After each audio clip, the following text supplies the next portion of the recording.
देखिए ये दुरुस्त कह रहे हैं, उसकी वजह ये है कि मरियम नवाज साहिबा काफी दिनों से कैंपेनिंग कर रही हैं, ऑर्गेनाइज कर रही हैं चीजों को, लेकिन ये एक बड़ा टास्क होगा जो नून लीग के अंदरूनी खाना लोग भी हैं। यार सादिक साहब एक स्टेज के ऊपर बात ये कर चुके हैं एक मौके पर कि अगर नवाज शरीफ साहब का नाम मेरे साथ ना मौजूद हो तो शायद मुझे मेरे हल्के में 1200 वोट भी ना पड़े।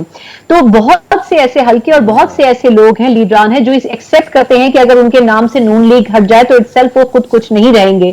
कुछ, हाँ जाहिर सी बात है, कुछ इलेक्टेबल्स हैं जो कि अपने नाम के ऊपर वोट लेते हैं। तो मेरा ख्याल है कि मियां साहब के आने से एक नई रूह पैदा होगी मुस्लिम लीग नून में, और खास तौर पर जो मोबिलाइज करना है वोटर का, वो शायद मियां साहब के अलावा कोई और नहीं कर सकता है। उसकी बहुत सी वजूहत है। मियां साहब का जो तरीका था, तर्ज सियासत रहा है, मेरा ख्याल है शहबाज शरीफ साहब उस तरीके से उस चीज को अडॉप्ट नहीं कर सकते। वो अच्छे मैनेजमेंट जरूर कर सकते हैं, लेकिन पॉलिटिकली शायद वो उतने प्रोएक्टिव नहीं है।